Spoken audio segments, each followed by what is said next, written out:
잠시 후 오전 7시에 세월호가 목포로 이동할 예정입니다. 네, 밤사이 준비 작업을 모두 마치고 이제 마지막 항해를 준비하고 있는데요.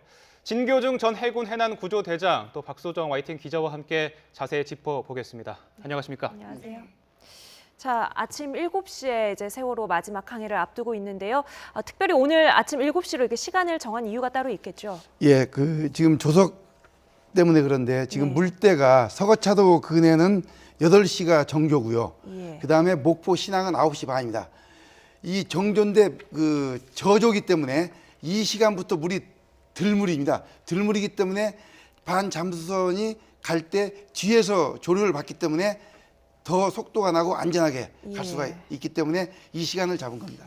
예, 목포 신항까지 이제 105km의 거리 8시간 정도 걸릴 예정입니다. 오늘 한 3시쯤에 도착할 예정이라고 하는데요. 정확히 어떤 경로를 거쳐서 목포 신항까지 가게 되는 겁니까? 네, 지금 현재 세월호가 위치해 있는 장소가 기존에 침몰했던 장소에서 3km 동남쪽 지점으로 이동해 있는 곳이잖아요. 그래서 맹골 수도에서 그리 멀지는 않습니다. 그런데 원래 침몰했던 그 맹골 수도를 다시 거쳐서 이제 돌아가게 되거든요. 그래서 지금 있는 곳에서 출발을 해서 기존에 그 침몰했던 해역을 근처를 다시 돌아서 그 맹골도와 동서거차도를 사이를 통과를 하고요. 그다음에 외병도, 내병도로 돌아서 그 서해안선, 남해안과 서해안선을 따라서 이동을 하게 됩니다. 그곳이 다도해 해상 국립공원이거든요. 그만큼 섬이 굉장히 많은 곳입니다. 그래서 섬도 많고 또 조류가 거센 곳도 있고 굉장히 물길이 좁은 곳도 있어서요. 또 조심스럽게 이동을 할 예정입니다. 네, 대장님 보시기엔 그쪽이 수로가 어떻습니까? 그 수로가 하나밖에 없고요.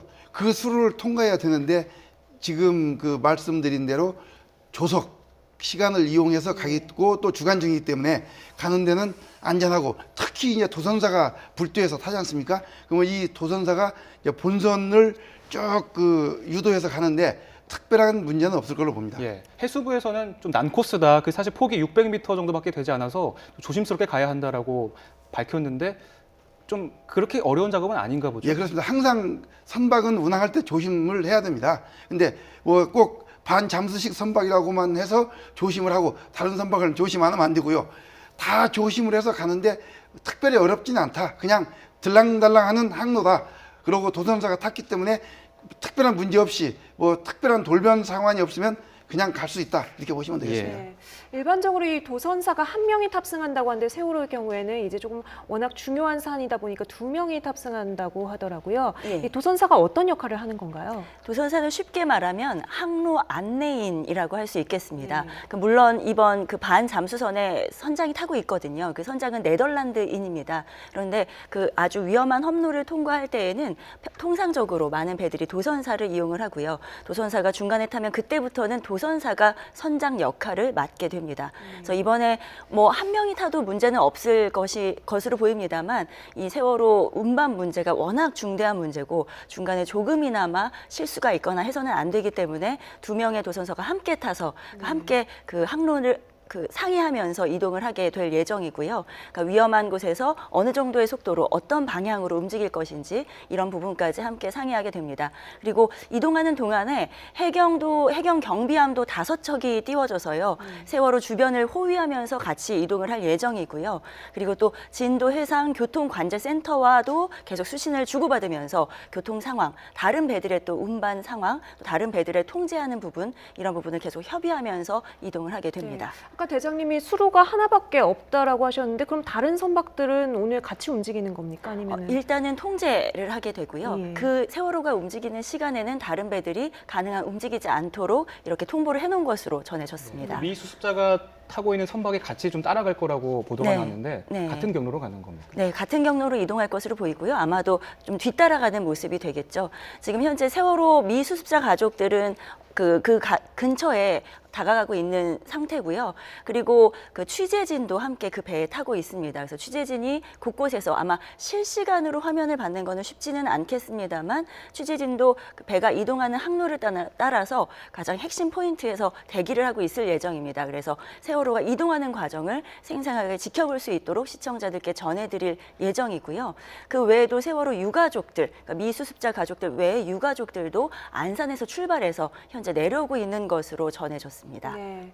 지금 6시 59분이지 한 1분 정도 남았는데요. 물론 네. 7시가 되자마자 바로 출발하는 건 아니겠습니다만 시간이 다가올수록 긴장이 됩니다. 이제 배가 이동을 하면서 아무래도 미수습자라든지 유류품 같은 부분이 온전히 함께 인양이 돼야 되지 않겠습니까? 이 부분에 대한 어떤 유실 방지책이 지금까지 보도된 내용을 봤을 때 잘 됐다고 보시는지요? 예, 그렇습니다. 그 반잠수식 선박에 1.1m 높이의 펜스를 쳐갖고 흘러나오는 유류 또는 유품들은 한쪽으로 다 모아서 수거를 하기 때문에 특별하게 밖으로 흘러내릴 염려는 없다. 이렇게 보시면 되겠습니다. 네. 예. 지금 화면에 지금 이 시각 세월호의 모습이 잡히고 있는데요. 지금 네. 화면상으로 좀 비가 오는 것 같은데요. 예, 현지에서 비가 많이 내리고 있다고 합니다. 그리고 동거차도에서 바라봤을 때 굉장히 뿌해서 잘 앞이 보이지 않는다는 것이 이제 현장 기자들의 전언인데요. 그리고 지금 아직 이제 해가 뜨기 직전 상황이어서 그런지 하늘도 푸르스름하고 뿌연 모습을 볼 수가 있습니다. 이 정도 기상 여건이면 출발에는 문제가 없을까요? 예, 그렇습니다. 비 오는 데는 배가 출항하는데 문제 없고요. 단 시야, 그러니까 시정이 워낙 나쁘면 그 출항이 금지가 되는데 지금 화면으로 봤을 때는 시정은 특별한 문제가 없고요. 파도도 특별한 문제가 없습니다. 예, 어제 밤까지 이제 고박 작업도 마쳤고 날개선도 다 제거가 완료가 됐는데 그 출발 전에 뭐 갑판 정리 작업이라든지 추가로 할 게 있다면 뭐가 있을까요? 예, 바람에 날리지 않도록 그 작업했다가 풀어놓은 장비들을 다 정리를 하고 배가 닷을 걷은 다음에 이제 항로 따라서 목포 신항으로 이동을 하겠습니다. 예. 지금 비가 오고 있어서 저희가 조금 전에 날씨를 전해드렸습니다만 오전까지 비가 내리다가 오후에는 개겠다고 하고요. 물결은 조금 다소 높게 일겠다 이런 예보가 나와 있는데요. 일단 이런 예보 상황을 다 고려를 하고 출발 결정을 내리겠죠. 네, 그렇습니다. 뭐 기상 상황 같은 부분은 계속해서 관찰을 하고 있기 때문에요. 그 말씀하신 대로 배가 움직이는 데에는 크게 무리가 없다라고 보고 있는 거고요. 파도가 2, 3m 이상으로 높아지지 않는 한 반 잠수선이 움직이는 데는 큰 어려움은 없을 것으로 보입니다. 그리고 어제 밤 자정까지 모든 준비 작업은 거의 완료가 됐습니다. 어젯밤 10시까지 그 반 잠수선과 세월호 선체를 고정하는 이른바 고박 작업도 완료가 됐고요. 무려 50군데를 용접해서 단단히 고정을 했다고 합니다. 그리고 또 오늘 밤 그 자정까지 그 마저 붙어 있었던 날개탑이라고 하죠. 그 부력 장치를 제거하는 작업도 완전히 끝났습니다. 그래서 이제는 최종적으로 떠나기 전에 점검을 하고 있는 것으로 보이고요. 아직 출발했다는 소식은 전해지지 않고 있는데 곧 이제 출발하게 될 것으로 보입니다. 예. 예정대로 출발을 하게 된다면 오후 한 3시쯤에 도착을 한다고 알고 있습니다. 그 이후의 상황을 좀 알고 싶은데요. 목포 신항에 도착을 하게 되면 그 다음 작업이 어떻게 됩니까? 예, 목포 신항에 도착하면 세월호를 내릴 수 있는 그 저반 부두에 배를 접안을 시킵니다. 접안한 다음에 세월호를 육상으로 이제 옮겨야 되지 않습니까? 옮기기 위해서 사전 준비, 즉 육상에 세월호를 올려놓을 수 있는 거치대 등 이런 준비가 되면은 트랜스포터라는 장비가 배에 들어와서 세월호를 들고 이동하는 거죠. 예. 그 굉장히 까다로운 작업 아닙니까? 그것도 특별하게 까다롭지 않고요. 지금 뭐 우리나라 조선업 1위 아닙니까? 전 세계. 그런 정도의 작업은 뭐 수시로 일어나고 있고 안전 수칙만 지키고 매뉴얼대로 한다면 그런 정도 작업은 문제 없을 것 같습니다. 네, 지금 조금 전에 7시에 이제 세월호 출발했다는 현장에서의 소식이 전해져 왔는데요. 네, 출발했다는 소식이 들어왔습니다. 지금 현장 그림이 나오고 있는데요. 지금 배가 조금씩 움직이고 있는 모습인 것 같습니다. 예, 지금 저 연돌에서 연기가 나지 않습니까? 저것은 주 추진기관을 사용하고 있다는 얘기거든요. 즉 배가 출항해서 움직인다. 움직이기 때문에 연돌에서 저 검은 연기가 나는 겁니다. 지금 화면으로 봐도 굉장히 약간 빠른 속도인데 저 정도면 어느 정도 속도입니까? 지금 10노트로 지금 방송에 보도됐지 않습니까? 그러니까 시속 18km. 18km인데 뒤에서 받는 그 조류가 최소 6에서 8km를 받습니다. 따라서 실제 그걸 SOG라고 그러는데 스피드 오브 그라운드. 그래서 대지 속력은 18km 이상 나는 걸로 보시면 되겠습니다. 네, 그 정도 속도면 평소 이동하는 속도로 비교했을 때 뭐 빨리 가는 건가요? 느리게 가는 건가요? 보통 항로를 할 때 안전 속력이라는 그 세이프티 스피드라고 해가지고 안전 속력을 유지하는데 아마 안전 속력으로 들어가고요.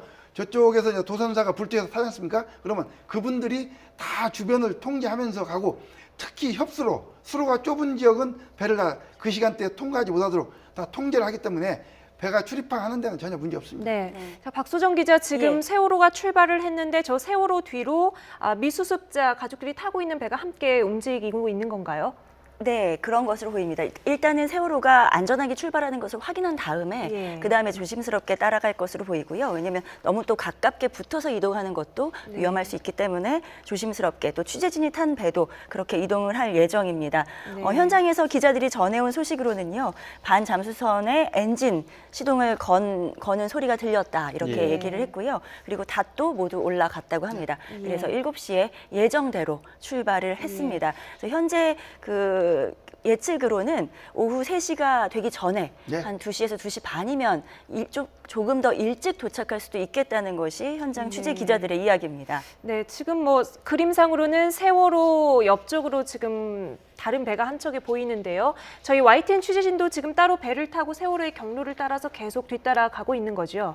현장 그 취재진들은요, 그 풀단을 구성을 했거든요. 네. 그래서 모든 취재진이 다 따라가면서 취재를 하는 것은 불가능하기 때문에 예. 방송사별로 이렇게 모여서 카메라 기자 또 그 신문 기자 이렇게 다 풀을 짜서요, 그 풀대로 움직이면서 촬영을 하면서 또 실시간으로 계속 화면을 전송을 하고 있는 상황입니다. 예. 지금 화면 이 렌즈에 비가 묻어 있는 걸로 봐서 비가 약간 내리는 것 같은데 지금 초반이긴 하지만 출발 이 직후에 좀 조심해야 할 게 있다면 어떤 게 있을까요? 출발 직후에 조심할 것은 이제 주변 상황을 잘 보고요. 그다음에 최초에 이제 출발이기 때문에 기관 고장이 있으면 안 되겠습니다. 그래서 예. 기관들이 잘 돌아가는지 배 자체 내부적으로 점검을 해서 기관이 이상이 없도록 추진력을 얻어서 수로 따라서 잘 들어오면 되겠습니다. 그리고 특히 이제 진도 VTS에서 관제를 해주기 때문에 주변 선박이 통항하는 것 어느 걸 조심해라는 걸 다 관제를 해주기 때문에 예. 특별한 문제 없이 배가 들어올 것 같습니다. 네, 이 쭉 가다가 목포 신항 한 5km 앞두고 달리도 쪽이 조금 험로다 이런 얘기가 예. 있던데 그쪽 해역이 좀 어떤 특징이 있습니까? 예, 달리도 쪽은 수로가 굉장히 좁습니다. 수로가 좁다는 것은 많은 물이 그쪽으로 빠져나가지 않습니까? 따라서 이 수로가 600야드, 약 한 550m 정도 되는데 쭉 저 반잠수식 선박이 북쪽으로 올라오다가 90도 쪽으로 대각도 변침을 해야 됩니다. 예. 수로 폭은 600야드에 90도 대각도 변침을 해야 되기 때문에 이 수로가 제일 협수로고 좀 어려운데 네. 이 곳을 통과하는 시간이 아마 그 조류가 가장 낮은 시간에 통과할 걸로 보입니다. 예. 도선사가 탑승한다고 아까 말씀하셨는데 그럼 이 달리도 600m 폭을 통과할 때 타는 겁니까? 아니면 그 이후에 타는 저 겁니까? 밑에서 불도에서 타서 이미 타고 오는 이미 겁니까? 타고 오기 때문에 뭐 그쪽 많은 배들이 통과하고요. 저도 그 옛날에 그 배 탈 때 그쪽 뭐 몇십 번 통과했는데 예. 그렇게 어렵지 않습니다. 예. 네. 자, 이제 이 속도로 뭐 무난하게 가게 되면은 오후 한 3시 조금 이전에 예, 도착을 3시 하는 저는 뭐 것으로. 1시에서 2시 사이로 보는데요. 네. 왜냐하면 18km로 6시간이면은 108km입니다. 그래서 네. 6시간인데 뒤에서 조류를 받기 때문에 그보다 더 빨리 올 수도 있고 제가 볼 때는 뭐 1시에서 뭐 이쪽 저쪽에 도착하지 않나 싶습니다. 네, 네. 뭐 시간도 중요하겠지만 지금 비가 오고 있어서 아무쪼록 무사하게 세월호도 또 다른 미수습자 가족들 타고 있는 배도 취재진 타고 있는 배도 무사히 좀 목포 신항에 닿았으면 좋겠습니다. 목포 신항에 닿으면 좀 어떤 절차로 이제 선박이 거치가 되는 거죠? 네, 그 목포 항구에 도착하자마자 바로 육지로 올라오는 것은 아니거든요. 그래서 육지로 올라오기 전 단계가 또 필요합니다. 일단은 그 육지에 그 항구에 맞닿게 되면 그 다음에 아직 다 이루어지지 못한 배수 작업이 추가로 좀 더 이루어지게 네. 되거든요. 그런 다음에 세월호가 거치하기 전에 그 모듈 트랜스포터라고 하죠. 그 이동하기 위한 육지로 네. 거치하기 위한 그 장비를 또 설치하는 작업도 진행이 될 예정입니다. 이 작업이 이뤄지기 전까지 한 사흘 정도 예상을 하고 있고요. 그 다음에 이 모듈 트랜스포터 운송 장치가 완전히 깔리게 되면 그 다음에 세월호를 올리는 데는 하루 정도 예상을 하고 있습니다. 그렇게 해서 세월호가 완전히 무트로 올라오게 되면 그 다음에 바로 수색 작업에 들어가는 것은 아니고요.